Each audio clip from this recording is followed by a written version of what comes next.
Good evening, everybody. Welcome to our first Golden Hour Gardening of the year. I just wanted to say thank you, everybody, for coming tonight. It is so great having everybody here to learn from our lovely speaker, Ms. Ruth Colburn. She is going to be going over some garden design made easy. So let's give it up for Ms. Ruth.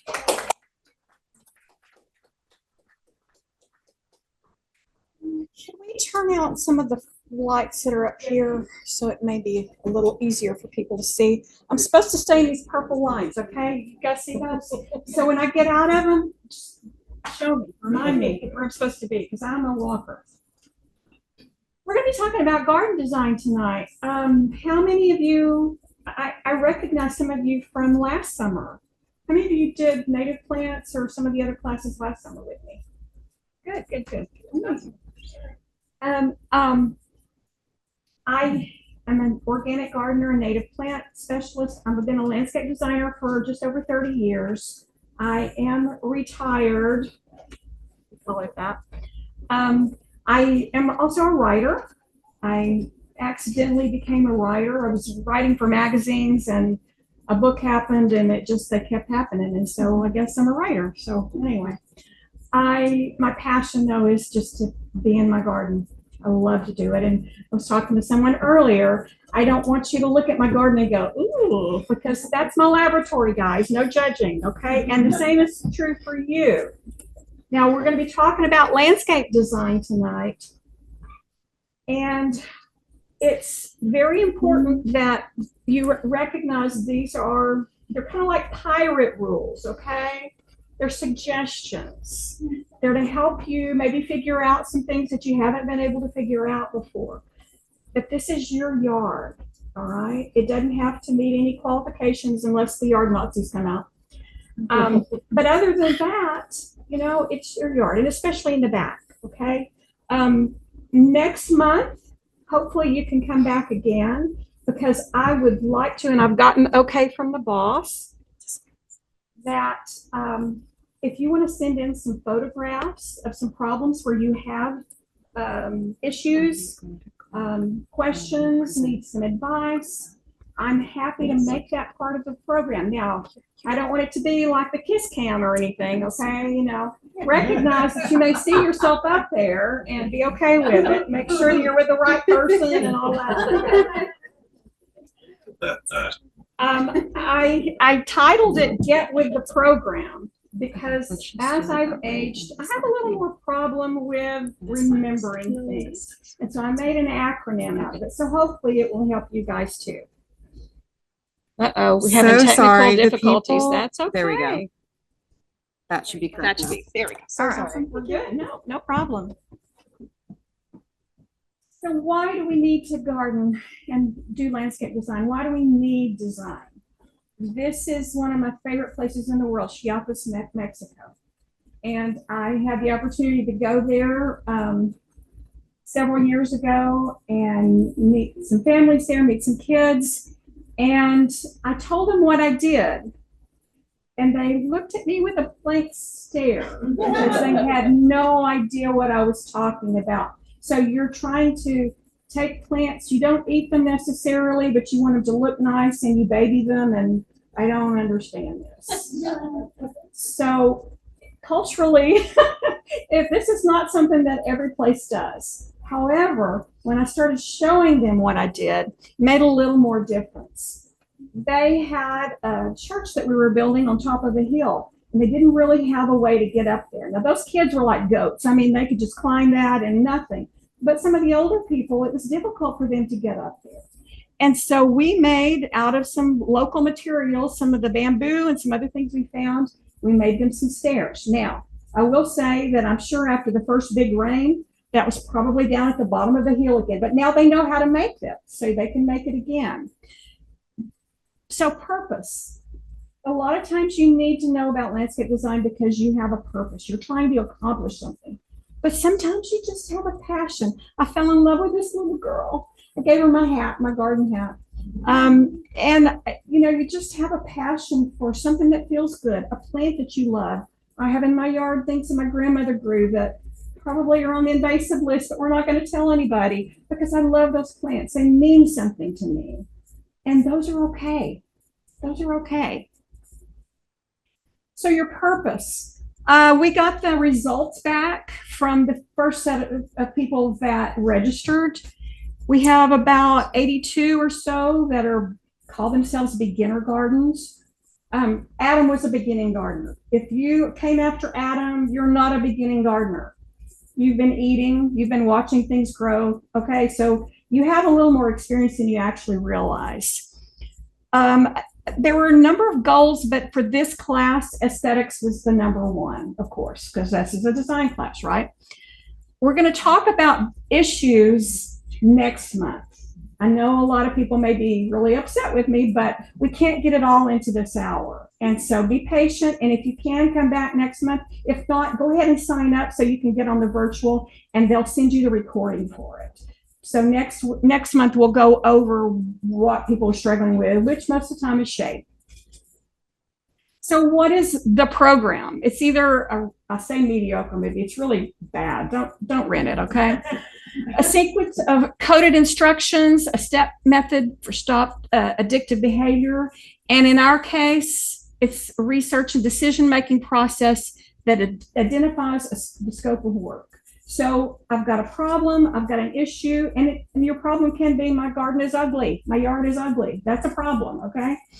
But let's then start to look at it individually. So this was our front yard about a year and a half, 2 years. Now this is my 5th house in the Woodlands, okay? Again, do not judge.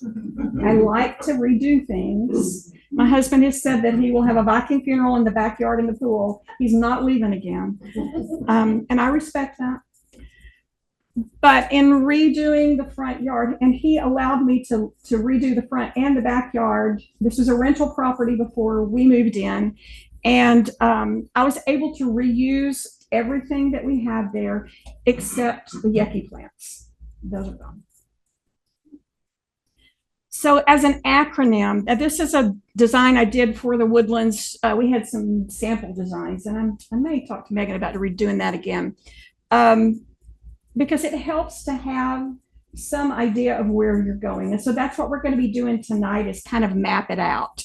So program, we're going to talk about prepare, request, organize, graph, resolve, add, and then maintain.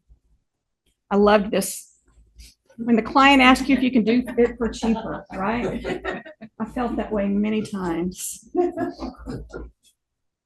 And the first P is not plants, okay? I know some of you are already mad at me, but your spouses are very happy for me saying that.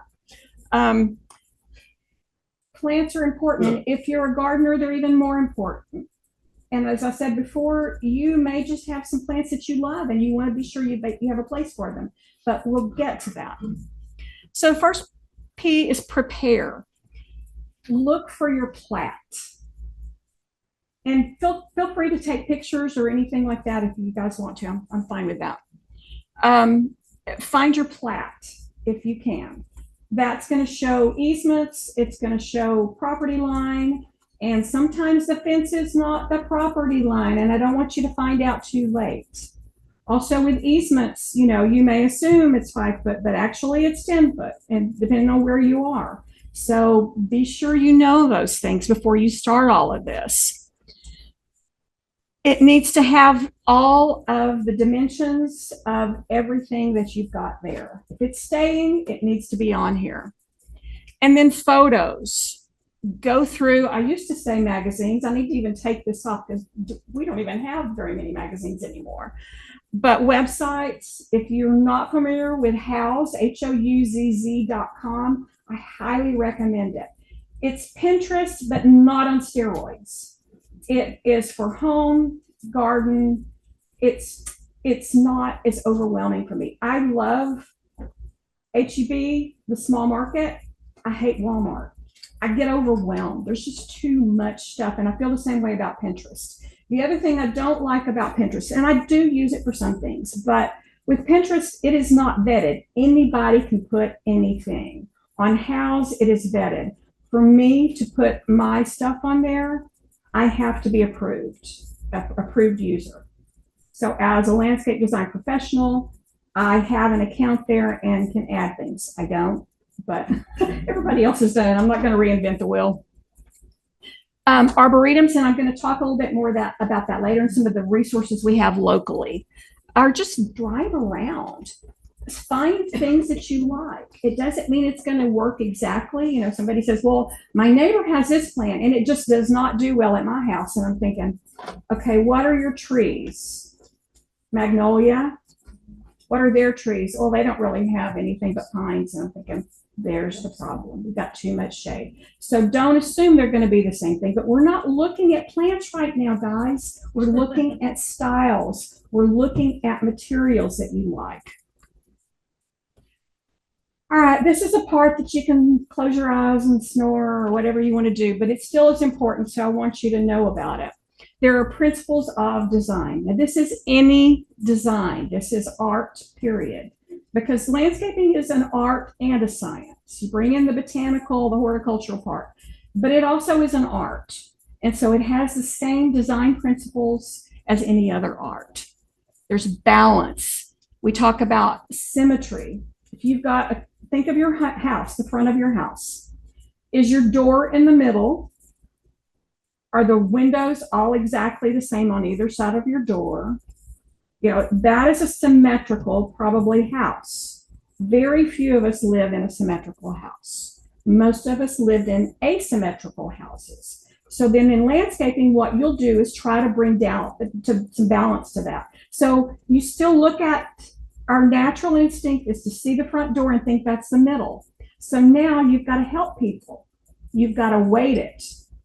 If your door is all the way to the left, as Cindy and I have the same house plan, and your driveway is all the way to the right, it may already have balance because they weight each other out. So you're going to do that also with plants, though. So you're going to be thinking about weight. Think about symmetry and weight. Those are the two things you're going to be thinking about as you're landscaping. We're going to talk mainly about front yards today because go crazy in the back. You know, it's like the mullet, right? Business in the front and party in the back. The order, it shows it's intentional. Now, even a crazy British garden, if you really look at it long enough, you'll start to see, okay, I see what they're doing here. Even with a wild native garden, bringing a path into it or something to look at will still say, okay, somebody's been here. This has not just happened. Unity. You can do that with theme, with color, with style. It's easiest, I think, with the style because you can do that with your hardscapes. And I'll show you a little bit about that in a minute. But you can also repeat a color. Okay, white. I've got a big white area over here. I'm going to do a white area over here. I'm going to paint the door white, whatever, so you can bring that in. And then repetition. You can do that with color also, but you can do that with texture. So have a tree like a bald cypress, although make sure it's a montezuma so the roots don't take over the world, or a pine or something like that has that ferny texture. And then you can have some other things like a yarrow that has that ferny texture. You can repeat that texture somewhere so that it brings some intention to it.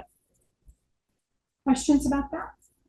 And I'm gonna, you're welcome to interrupt me at any moment because since I've got these, I'll remember what I'm doing, probably. If you have questions that are like, in my front yard, I have a low spot, or well, that's a valid question and I'm absolutely happy to answer. But unless it's gonna pertain to everyone or clarify what I'm saying, if you would wait until at the end, I'll stay out here till every question is answered. So if you have a question that's for everybody, that's okay. But if not, if you'll wait. All right, the other parts of design are the elements. And I think of these as the tools. These are the tools you're going to use to get those principles. Line, it's usually straight or curved. It can look like a drunk sailor put it down. You don't want that necessarily. A S curve is the best in design, but it can't be too tight. it's going to look weird. It's going to look a little too angular. If you can do it with laying out a garden hose and make sure you can mow or weed eat if it's lawn next to that, because you don't want any tight corners anywhere. With line, that's a way to get style in. If you use straight lines, more angular, it's going to have a more modern look to it, often a more formal look to it. If you use wavy lines, circles, that usually will have a little more casual look to it. The form is just talking about, is it vertical or horizontal? Is it round or cone shaped? So that's going to be the form. These are your tools. Texture, we talked a little bit about a while ago, but it's also not just the leaf structure on a plant, but it's going to be, am I using big rocks or small rocks? All of those things are going to come into texture. The colors, you can get complementary. I don't know what that and is out there for, but complementary or contrast. You can go online anywhere and see a color wheel. Again, it's the same for all of art. So you can see anything that's across from each other are going to be contrast, and next to each other are going to be complementary. But that also means the shade. Green is not green is not green, right? We've got chartreuse all the way to dark, deep green that's almost black. So that you can play with that also. And then the scale goes back to the perceived size and weight. You can fake people out all day long. You can have, it looks like a big rock, but it's actually just the face of one, and you've got cinder block on the other side. So there's a way to get around things that makes it look different than it is. And I love that. I love that kind of trunk wall look to it. All right, so here's what I'm talking about with style. You can see these straight lines. You see all the straight lines over and over and over. That gives it that contemporary look. It can also make it look more formal, and I'll show you a picture of that in a minute. And then this, even though it's round, you can see all of the different things, the rocks jutting out from it, so that it makes it look more natural. The way the plant material is, everything about it has more of a natural look to it. Place matters, guys. We live in the Woodlands, right? That matters. You don't want Palm Springs, California in your front yard. In fact, the house that we live in now, my sweet, precious neighbor, and I love him, and he ended up being a client of mine, but when we first moved there, he called the Woodlands, and he said, okay, these people have torn everything out, and they're putting rocks and cactus. Well, that's not exactly kind of what we're doing, but not exactly. And so then when he started to see that evolve, so I don't do lawn. I have no lawns in the front or the back. There's no reason. I don't have a dog. My grandkids can go to the park or they can go home. It makes no difference. So I don't need a lawn. I don't want to water it. I don't want to take care of it. I hate to mow. I'm allergic to grass. So I'm not going to have a lawn. So I do have rocks. I have pea gravel. I have that for the front of my yard. And then about 14 feet back, it's a curving line. It's not straight. Then I have the raised bed start. And I have all kinds of plants in there. But it made him nervous because I look like Palm Springs. And I'm not supposed to look like Palm Springs, right? So it matters in the front yard. Again, if you want Palm Springs in the back, go for it. But in the front yard, think about what your house, what kind of architecture it is. You want it to somewhat feel right with that, so there's not a disconnect. You go to Natchez, and you've got the big oak trees everywhere. I mean, that just says Southern gentility right there, doesn't it? This is the Dallas Arboretum, and I'm going to show you a few different features. They have some of the same plants that we do, not all, but see the rounded in those. Well, first of all, it takes your eye straight up, right? So you want to make sure there's not a porta potty at the end of that, right? You want something that looks decent. So anytime you're going to have a path that's straight or any kind of a straight vision, have something there for people to look at. You know, I probably wouldn't have done the roof line there. I probably would have maybe turned it a little different and put a bench or something up there. In the pots, they have sheared, those are dwarf yopon, which is our natives. They have sheared them to an inch of their lives, and that's great. They normally, the Stokes variety of those, cultivar of those, usually do have a rounded feel to them. It looks like a boxwood, but you don't have to replace it all the time. You don't have white flies and all of that. That's rosemary behind it.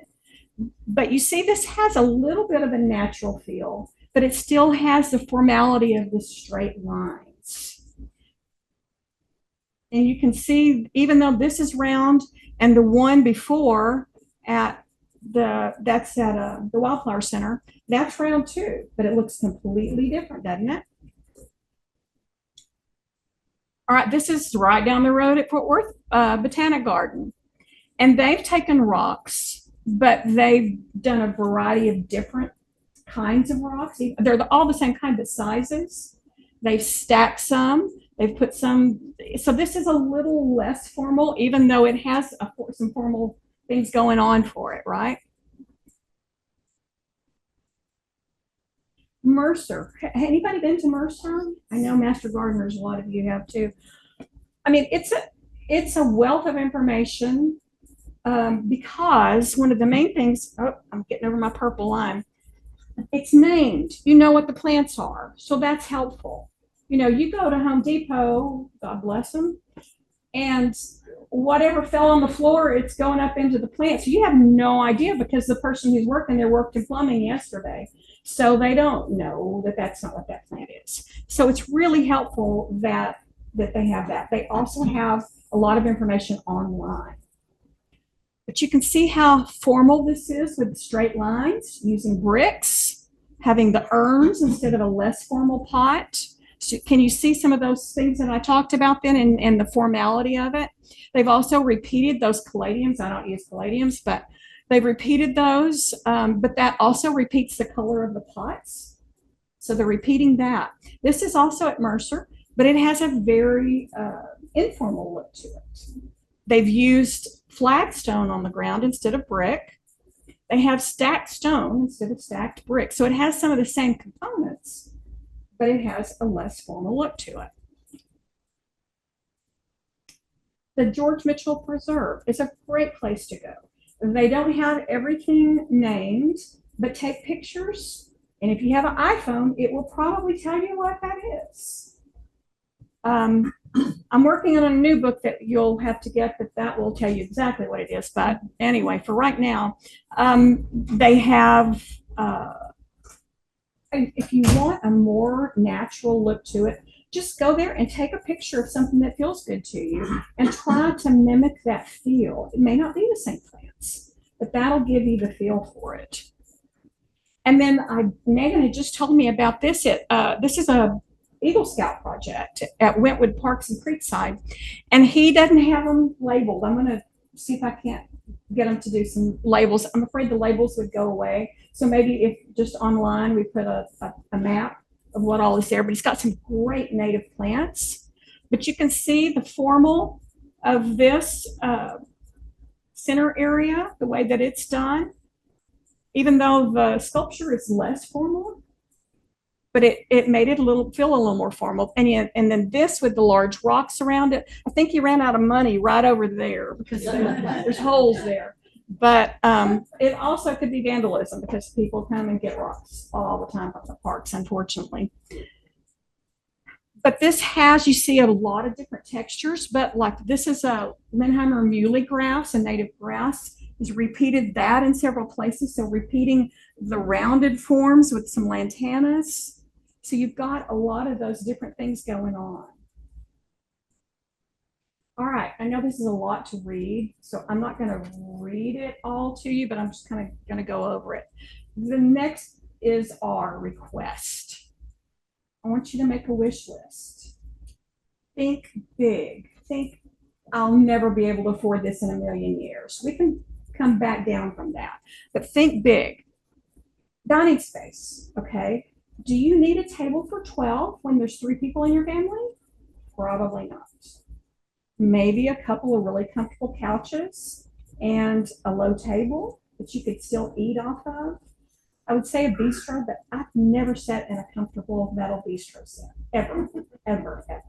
And to me, I mean, I'm at the comfort stage of my life. So think about who is going to be using it and when are they going to use it. Do you need an area for sports? Do you need a place to do horseshoes? Do you need a baseball diamond? Do you need, what would people do out there? My husband wanted a putting green, so I put a putting green in. Well, he's really the only golfer, so I have washers, and we use the holes for doing our washers in. So you can multi-purpose a lot of that stuff. Think about storage. Okay, if you've got a couch with cushions, where are you going to put those? You need to think about those things beforehand, because otherwise they're going to be by the back door and everybody's going to knock them over every time they go by. What kind of lighting are you going to need if you use it at night? And if you do, if last year, if you came to my talk on nighttime gardens, I talked about mosquitoes and all that kind of stuff. And I'll be talking about that at the next talk too. Some of that we'll be talking about. Talk to your neighbors. I have vines at my house. They go on the fence. I have supports for them, so it doesn't knock the fence over, theoretically. But talk to your neighbors if that's going to come over into their side. I mean, thankfully, my neighbors say, free plants? Okay, I'll do that. So, my Katrina rose is over the back, and my neighbor cuts it, and I'm so excited when she sends me a text of her roses, next to her sink. So again, dream big, and then we can narrow it down after that. Check your deed restrictions, and I'll show you in a minute how you're going to do that. Some things will need permitting, especially hardscapes. A lot of things won't. I tend to ask forgiveness instead of permission, but you didn't hear that from me. Get help from a professional if you don't have the skills. If it's a small area, it probably won't be that big of a deal. But I will tell you, the really good ones, professionals often don't want to mess with a small area because they've got big projects to do. So it becomes a little difficult. But we do have some good professionals in the area. Have your utilities marked. Call 811.com. You just go on there. Don't do it until you're ready to do something, though, because they're going to come mark it, and those flags are going to be down the street because some kids picked it up and thought it was really cool to chase a dog with it or something, So don't do it till you're ready to go on it. Or you can do it twice. It's free. So you can do it if you want to decide, okay, is my patio going here? Oops, I can't do it there because I've got a line going under there. So you may need to do it twice, and that's okay. But before you dig, right? The Woodlands Township, and yes, they are sponsoring this tonight, but they have some great resources, and your taxes are paying for them, so use them, okay? They have all the covenants and standards, so you'll be able to look at that. You can fill it out on the website. You don't have to come down here. I mean, it's a nice building, but, if you can do it from home, go for it. Now, organize. So take your wish list and then put it into a realism calendar. What do I need? What do I want? Doesn't mean you have to get rid of your want. You just may have to wait 3 or 5 years. You may have to wait a little while. Resources, time, space. I want a baseball diamond. Well, I live in a 0 lot line. That's not going to happen, So what can I do? Well, that's when we came up with the idea. We'll do a little putting green with washers, and it works. Water. You got to get water to this if you're going to have plants. If you're going to have a water feature, think about that, or you're going to be taking a picture and hundreds and hundreds of trips, and you don't want to do that. If you're going to use pots, be sure that if you have an automatic irrigation system, you have a set one to those pots, and you can put drip lines into them. That's the best way to do it. Then you can walk away and not worry about it. When it starts looking a little peaked, I go in the garage, turn the time up just a little bit more for those drips in those, and I'm good. Is it DIY, or should I hire a professional? With YouTube, I mean, I'm just blown away. I'll say, to my grandson, 12, I don't know how to do. He said, YouTube, Cece, why would you Why do you, I mean, you can learn how to do anything. Okay. But be sure it's somebody that you can trust, because you don't want to set concrete up and it's done incorrectly. There's no going back on a lot of that stuff. So be sure it's done correctly. You will save about, a lot of times, half the cost if you're going to do it yourself, sometimes even more than that. It can be up to 2/3 less, because you're also paying for their experience. If you're willing to be the guinea pig on yourself, okay, does it add value? And we all think that our stuff is valuable, right? That doesn't necessarily mean later on, when your kids have to sell your home, that it's going to add value. So think about, most of the time, between 20 and 40% of the value can be recouped. Okay. When you build a pool, you got to build a pool because you want a pool. It's very expensive. It's very time consuming. It's a continual expense. If you do it wrong, or if you put the wrong plants next to it, it's even worse. All right, now we're going to graph it. Get just regular graph paper. You can get the huge, humongous ones. If you want it to be big, you can do the small ones. They come in all different sizes. Just go to one of the office supply stores or look on Amazon and get some graph paper. You're going to graph out, you've got your plat. So you're going to be able to graph out exactly. Each one of these squares is 1 foot. That's how I do the scale, because I don't want to carry a ruler in my pocket. So each one of those squares is 1 foot. So map it out exactly. And even if you guys, even if you only want to do this garden over here, okay, and it's not the whole house, you can do the same thing with that. You can just do that area, map it out first. Look for the high spots and the low spots. Everybody's got them. You probably, if it's been a couple of rains, you know where the low spots are, right? If we haven't had rain for a while, you know where the high spots are. Look for natural drainage ways. You don't want to block drainage, or if you do, you want to change it so it has some place to go besides into your house. Look for sun and shade. That means look at different times of the day. So I've got a northwest corner. Probably it's going to get hot sun. Oh no, there's a tree there. There's an oak tree there. So it's not going to get hardly any sun. So pay attention to that sort of thing. Soil type, and a lot of people freak out about that. I'll have to get my soil tested. I promise you, if you live in the Woodlands, you have one of 2 or 3 soils. There's, you have clay at some point, but either you've got sand if you're in one area by the creeks or where the creeks were. You've got sandy loam or loam soil in others, but it's all going to be acidic, guys. All of our soil is acidic. Look for great and not so great views. As I mentioned before, you lead somebody on when you play all this is this is this and this, and then there's something ugly back there. If your trash can's sitting there, don't draw attention to it. Hide it. Hide it. So think about, and you can, I'll show you in a second. See, I like this. Need access to backyard trash cans. Okay, I'm gonna put the trash cans in the back behind the fence. Nobody can see it. But how am I going to get it out when it's muddy and that's a lawn and there's a low spot right there because that's where the dog digs? Think about all of those things when you're doing that. All right, a tech savvy group here.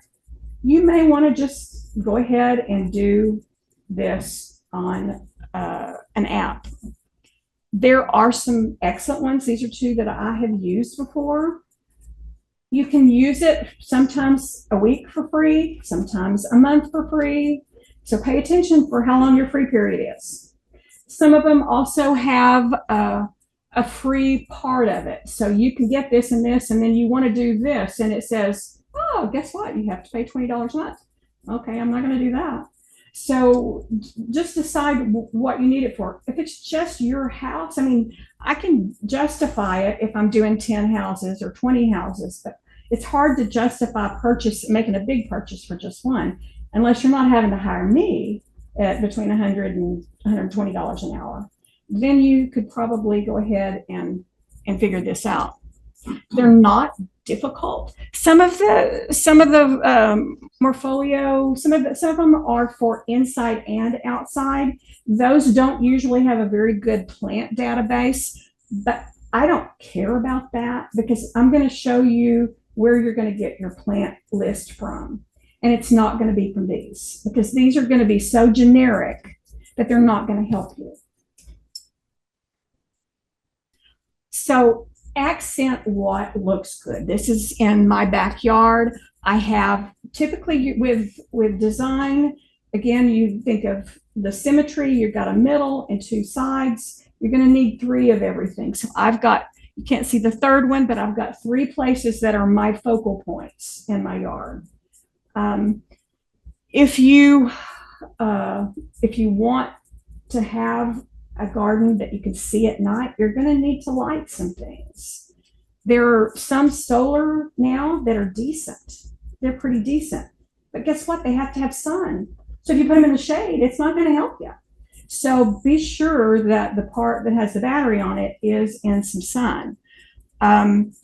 Mine are all hardwired with a low voltage. You can get the kits at Costco. They're really easy to put together, and you just have to have a plug somewhere that you can plug them in. So pay attention to where your plugs are because you don't want to have to, everybody has to step over it to get into the front door. So think about that too.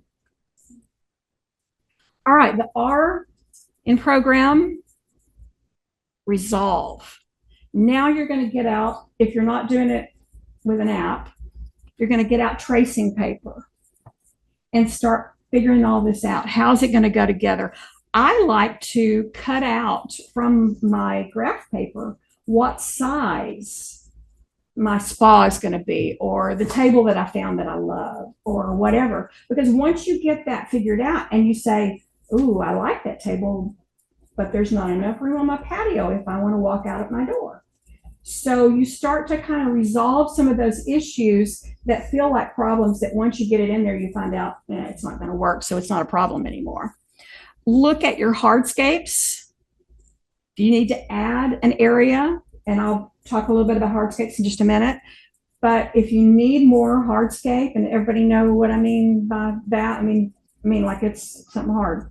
It can be rock, it can be mulch, and I'll go on that. But figure out where those need to be.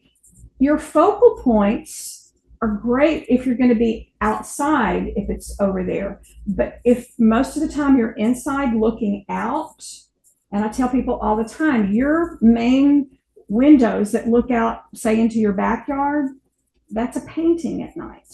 Think of that as your artwork. And so that is what you're going to want to see because it works in the day, it works at night for both of those. Look at where your beds would need to be or not be. I mean, like me, I don't want any lawns. So everything just about is bed except my pathways, right?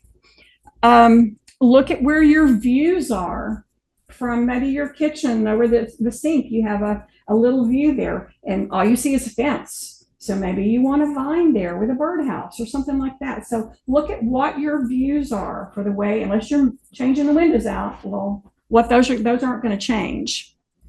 Look for irrigation, lighting, circulation of people, pets. You know, I have to ask people when I go, okay, I see you've got a big dog. Where's your dog run? Because I'm not going to put a bed in the middle of that because then they're going to run through the middle of the bed. So I've got to figure out, work with what your peoples are and try to figure out how that can all work together. When you think about irrigation, a lot of you may have a permanent irrigation system. You don't have to. If you're going to do a new bed and you're using native plants, you can put a soaker hose in there on a timer because you're only going to need it probably for the first couple of years, first couple of summers, and then you're done with it. So you don't necessarily have to. Now, if you've got permanent irrigation and you have lawn there and you're making a bed, you're going to have to change out the head on it. So be thinking about that too. Where are they coming up? Is there going to be enough? What system are they on? You know, what are they going to all come on at the same time? Or are they going to come on at different times? So think about that too. Note the type of plant you need for each area for this. So now I've got okay, I need shade on this new patio. Not all of it because I've got a couple of Chase Lounge, but for part of it, I want some shade because that's west sun coming in. I need to think about, I've got shade from an oak tree over here. I'm not going to be able to grow grass under that. And I'll show you some tips for that later on. But there's a view over here that I want to really show up. So I don't want to have anything tall there that's going to block that view. Or got a 2-story house behind me. I need to block that view. Don't put a crepe myrtle. It's deciduous. It loses its leaves. It does you no good in the wintertime. So you're going to want something that's evergreen. So think about all of those things. Make your templates. Again, if you skip that step, you may buy something that's the wrong size, either big, too small. On this, you can also, like I said, you can just make a little squiggle line, circles of evergreen, 6 feet tall, low color. Over here, I want vegetable garden. Is it in full sun? So you're going to be thinking about all of those things. Add it. Create garden rooms. It's really easy to think of our house in rooms because we have walls, but there's no reason why you can't create walls in your garden as well. If you see all of it at the same time, it's going to feel really small. If you want it to feel really small, bingo, just plant a bunch of grass. But if you want it to feel larger than it is, or if you're a plant person and you want room for more things, then make these little garden rooms. This is behind my pool. I love, love, love my neighbors. Love them to death. But I swim, and they don't need to see that. And so I've now that crossvine, it's a native evergreen crossvine on there. It comes more than halfway down now because it actually starts out and then starts coming back down. So it takes a little while for it to cover. But that is 12 feet tall. So I have complete privacy there. And my neighbors will thank me. If you need some coverage for hot sun or for rain, there are a lot of different options. We have some great, huge umbrellas now that are very stable. If you need it only for certain parts of the year, I like these umbrella retractable things. Here, you have to be really careful because a lot of them will get moldy and gross and everything. So if it's in shade itself, you don't really need it. So only if it's going to be in full sun, and every time after a rain, it can dry out. That's the only way that I would use something like that.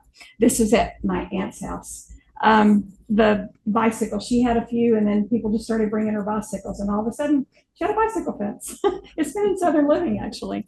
So there's a lot of different ways that you can create the rooms. And just like in rooms inside, you can have a theme. It can be certain colors. All of the stuff that you have inside, the rooms that you love, think about doing something like that outside. All right, now we're going to talk a little bit more about hardscapes. Stone and brick, I showed you those before, and that stone usually is going to have a more naturalistic look, and brick is going to be a little more formal, a little more modern sometimes. This is decomposed granite, or crushed granite is often what people call it. It is great. It compacts well, but the water can still go through. It's permeable unless you like to go barefoot. Not comfortable at all. It's got sharp edges on it, so you'll need to keep some flip-flops by the back door. Wood. I mean, decks are great. If you have a lot of trees, that may be your only option for your hardscape to really be able to keep your trees, is to get up off the roots and instead of trying to dig into them. Wood does decompose. So I built a deck today, probably wouldn't have to worry about it, right? It'll be there long enough for me. But if you're planning on using it for 30, 40 years, you're going to have to keep it maintained well, and you may have to replace some of it. The concrete pavers, they make all different shapes, sizes. They have some that look like stone. What I like about those is they usually stay cooler than a natural stone, I have found, especially if you have a dark stone.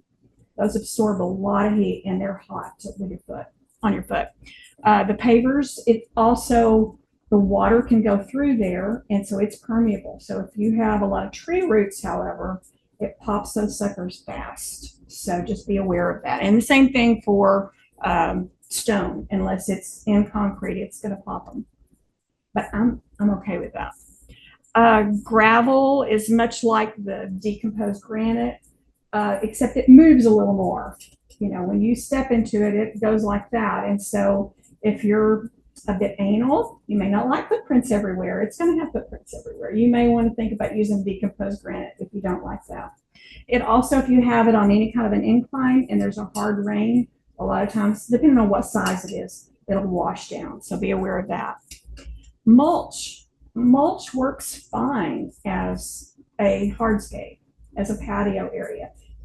You'd need some smaller mulch, you know, like a shaved cedar or something like that. But you can set a picnic table on that. If it's going to be temporary, it's a great way to have a space like that.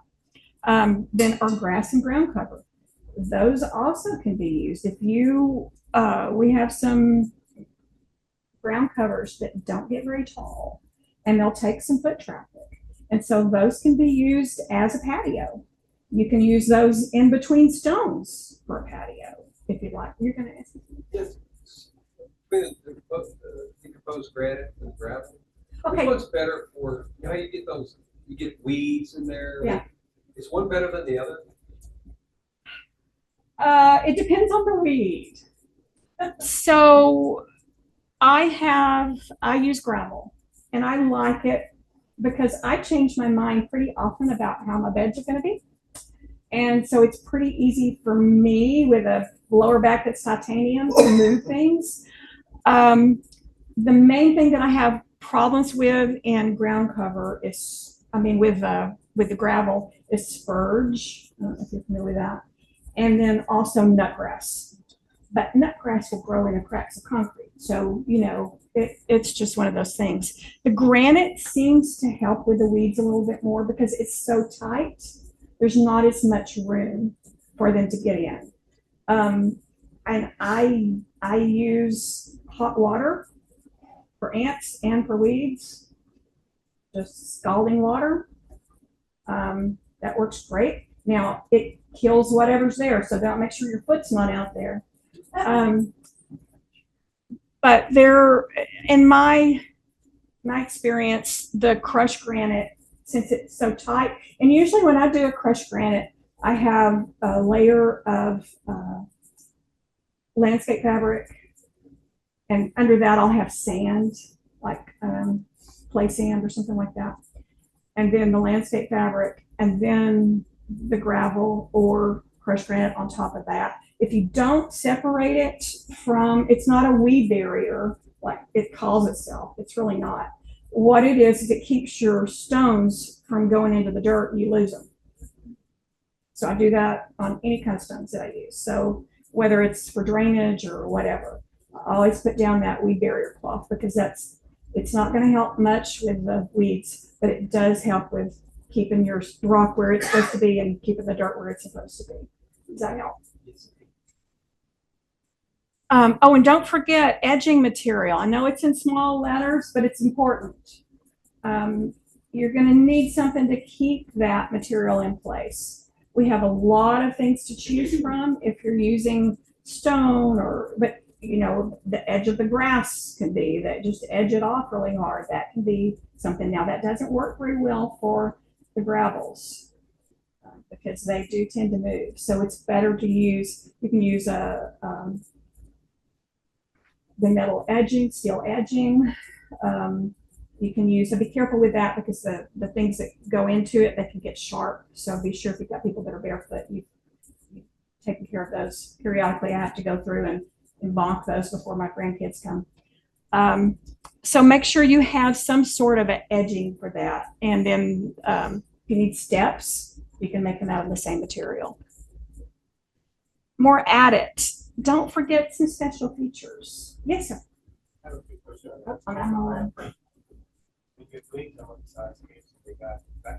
I'm sorry, I cannot hear you. If you do this hardscape in the backyard, Uh-huh. you need to you can do a special vegetation or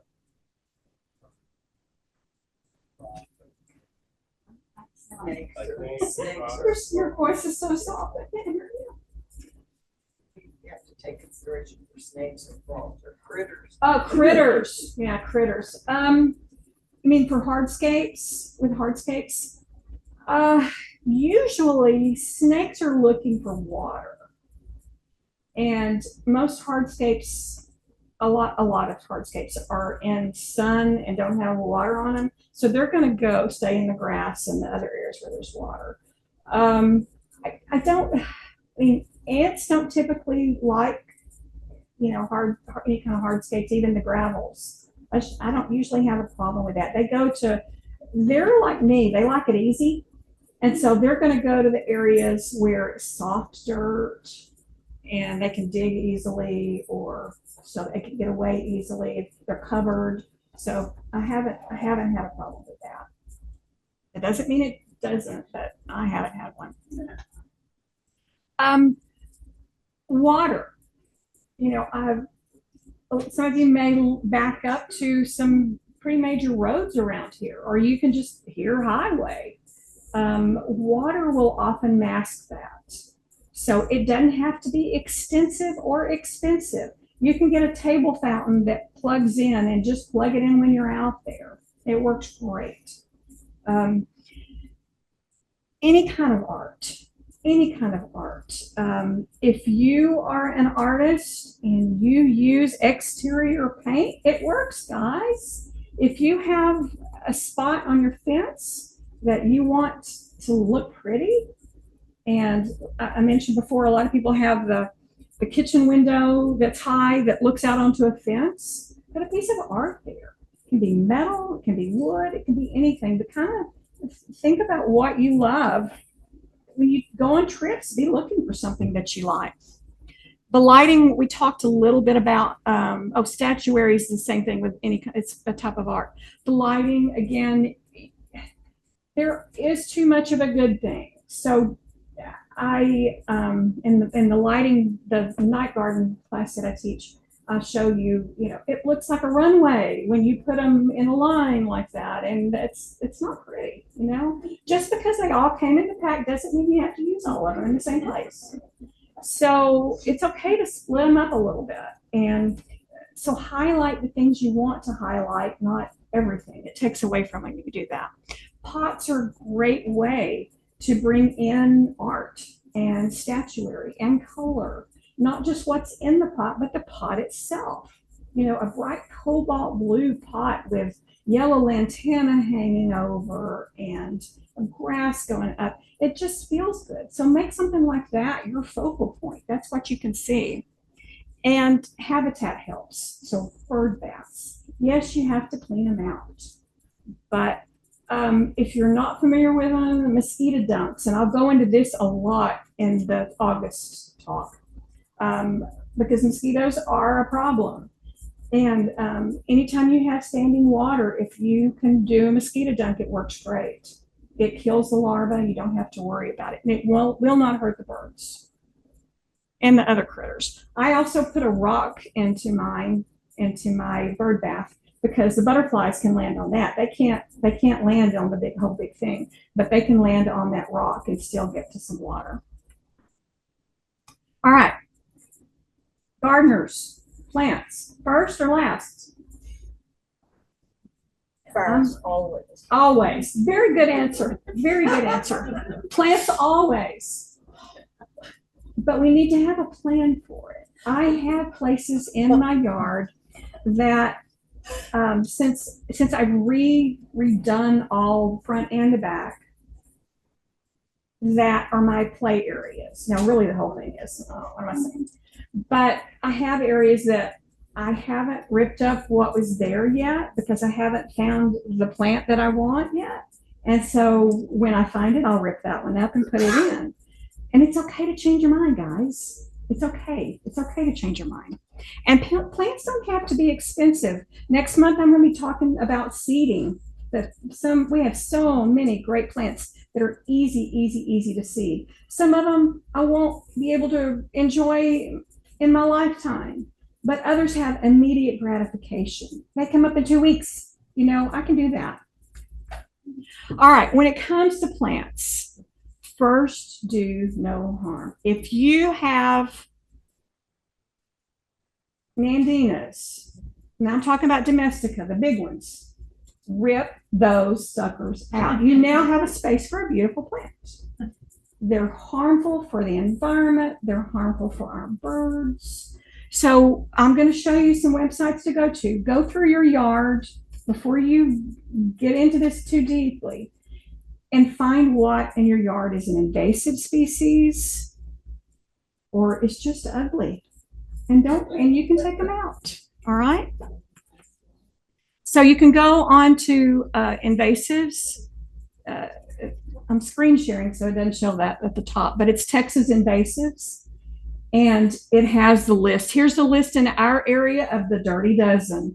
Bamboo is on that, which there are many types of bamboos, okay? There's clumping, there's running. This is a running bamboo that takes over the world. Tallow trees, we have so many out here. They are so invasive. And our native species don't have a place to go. So if you have any of the ones that are invasive, I beg you to start there. Get those out first. Even if it's a big tallow tree, you can still get rid of it. The woodlands will not get mad at you. They're going out constantly to get rid of tallow trees. Japanese honeysuckle, not our native. Our native is the coral, and it's evergreen. So there's a bigger list online. This is just their top ones. NPSOT is for Native Plant Society of Texas. Wonderful plant list. Those are the plant lists you're going to use. If you use an app, don't use their plants. All you're looking for is, I need a medium evergreen. What is medium? 2 to 4 feet. I need a small evergreen tree. What is it? So then you can look on these plant lists, and I'm going to give you a couple of places to look. But for Native Plant Society, they use ecoregion. Why is that important? If you pick up a plant tag, usually it's going to say zone 6. What the heck does that mean, right? We're zone 7A, B, or whatever. And they change it. Okay, we have 3 years with cold, so now we're going to have to change it again. Ecoregions don't change. It's where we are. It takes into account not just the temperature, because that's talking about how cold does it get. We have things that get too hot, right? Including me. We have things that don't like the soil. So Texas is a big place. When it says Texas native, say native to where? El Paso? Not unless you're going to put it in a pot and put some gravel in the bottom of it. You can grow those things, I do, but you have to be picky about it. I still have to have my Texas mountain laurel, but I scrounge around. I'm that weird lady that goes and picks up concrete when they're working on stuff because I put that in the hole with it so it leaches out that alkalinity and so it's not so acidic. So use your Texas ecoregion map to figure out what plants. The woodlands has the trees, shrubs, and perennials. It tells, does it need sun? Does it need shade? So those are great lists for you. Use them. It also will have links to the Lady Bird Johnson Wildflower Center database and the Native Plant Society, but not on here, but it's on the Lady Bird Johnson Wildflower Center. You can each plant will have a link at the bottom to USDA. That is a gem. You can go on to that with that specific plant. You put in either the scientific or the botanical name because you already know what plant you want, right? And you can go down and tap on the USDA for that. And you can go to the Texas map and zoom. And you can see if it grows in Montgomery County by itself. Those are the plants you want, guys. The ones that don't need your help after you get them going. All right. Everything has a season. When people say, I want a beautiful wildflower garden. And I said, that's awesome. Are you okay that it looks like weeds in the fall and the winter? No, I don't want weeds. I want wildflowers. I said, okay, but they're going to look like weeds for part of the year. So be careful. You can do this. It's also going to have a winter. I mean, we may not have an actual winter, but we get pretty close some years. So it's going to have a dormant season. So if you're, again, like I was saying before, don't put a crepe myrtle to block the second story behind your house, because it's only going to block it when it's green, right? It's going to lose its leaves and then you've got nothing. So think about the seasons for things. Anything that looks messy in a different season, if you put an edge to it and have it look intentional, it doesn't look messy anymore. That's as easy as that. And maybe your neighbor won't call on you. All right. M, maintain. You've got to think about the maintenance on this. You guys are here because I think a lot of you want to do this yourselves, or at least come up with the ideas yourselves. So be smart about how you maintain it. These pond cypress are lovely. And when you walk along San Antonio, the river walk, they're just so beautiful. But in your yard, they're going to look like that. They're going to have the knees everywhere. And you can't just cut them off. They're going to come right back up. So think about that. We do have, like I mentioned earlier, one called Montezuma that comes from Mexico that doesn't need quite as badly. But if it's called pond cypress, what do you think it likes? It likes a ton of water. A ton of water. If you have a low spot and it's back in the corner somewhere, it may be a good one to do. I mean, is there any way that you can weed eat around all of this? No, there's no way to weed eat around that. And that is too much of a good thing, right? Pick a theme and go with it. I don't know if hers is messy theme. I don't know what it was, but anyway. This was at my parents' house, and they were older, and my mom was growing the moss on it intentionally. I said, Mom, Dad's going to fall. That's slick. Yeah, but I like how it looks. Well, then, okay, I made him a path on the other side of it that he could use, because she's going to look at that, but nobody's going to ever be able to walk on it, right? So think about those things. If you've got beds, you need mulch. And that's one of the things we'll talk about next time. What kind of mulch, how often, where do I put it, where do I get it? We need mulch here. It gets too hot and too cold. We need mulch, and we have too many weeds. At my house, I use pine straw bale because it keeps the weeds down to a minimum. What's it called again? I'm sorry? What's it called? Pine straw bale. Pine straw bale. Mm-hmm. And where do you find that? Nature's Way has it. Oh. Nature's Way has it. Call first, because I buy a lot from them. And I use it. I still help with several churches, and I use it at the churches. So I use it for commercial stuff too. Mow and edge. I mentioned earlier, if you're going to put a new bed in, map it out on your map, right? But then take a piece of string, a water hose, something, and make sure you can get by that with your weed eater or your mower or whatever you need to get next to that. If you don't keep those hardscapes clean, and a lot of them are really, really difficult to keep clean, especially if you've got a lot of shade, it's constant. You've got mold and mildew and stuff growing out of it all the time.